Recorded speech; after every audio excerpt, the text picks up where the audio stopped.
ৰঙিয়াৰ অতিৰিক্ত জিলা সত্ৰ ন্যায়াধীশ মুকুল চেতিয়াৰ আদালতৰ গুৰুত্বপূৰ্ণ ৰায়দান হত্যাৰ গোচৰত অভিযুক্ত বিপুল ডেকা নামৰ এজনক যাৱজ্জীৱন কাৰাদণ্ড ঘটনা অনুসৰি 2016 চনৰ 4 ছেপ্টেম্বৰত বাইহাটা চাৰিআলি থানাৰ অন্তৰ্গত নসত্ৰ গাঁৱৰ বিপুল ডেকা নামৰ লোকজনে নিজ চোতালত ভাতৃ ৰবীন ডেকা কোঠাৰেৰে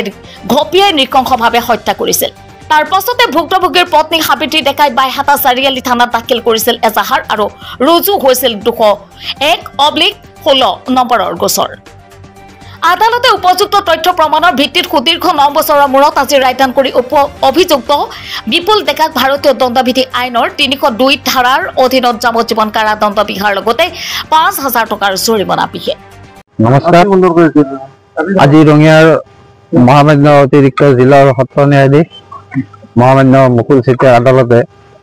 একিউজ বিপুল ডেকাক session case number 13/18 under section 302 of the IPC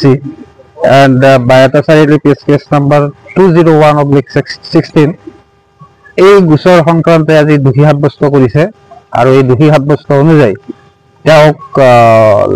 যাৱজ্জীৱন কাৰাদণ্ড বিহিছে আৰু লগত 5,000 টকাৰ জৰিমনা বিহিছে আৰু এই নগদ 5,000 টকাৰ জৰিমনাৰ অবিহনে তেওঁক 1 মাহৰ চিম্পল ইমপ্ৰিজনমেণ্ট তেওঁৰ বিৰুদ্ধে আজি এই ৰায়দান ঘোষণা কৰিছে। তাৰ বিৰুদ্ধে অভিযুক্ত আছিল যে যোৱা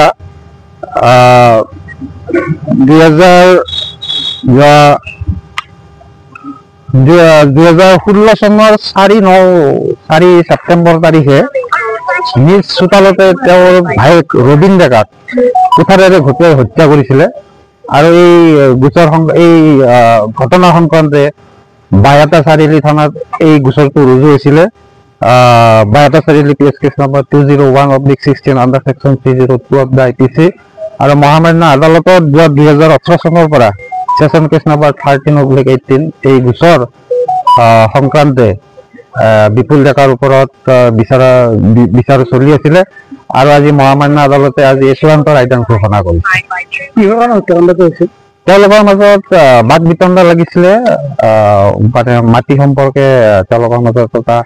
ঘৰুৱা কণ্ডল চলি আছিলে আৰু সেই বাদ বিতণ্ডাৰ পৰিণতিত এই একিউজ বিপুল ডেকাই তেওঁৰ নিজৰ ভায়েক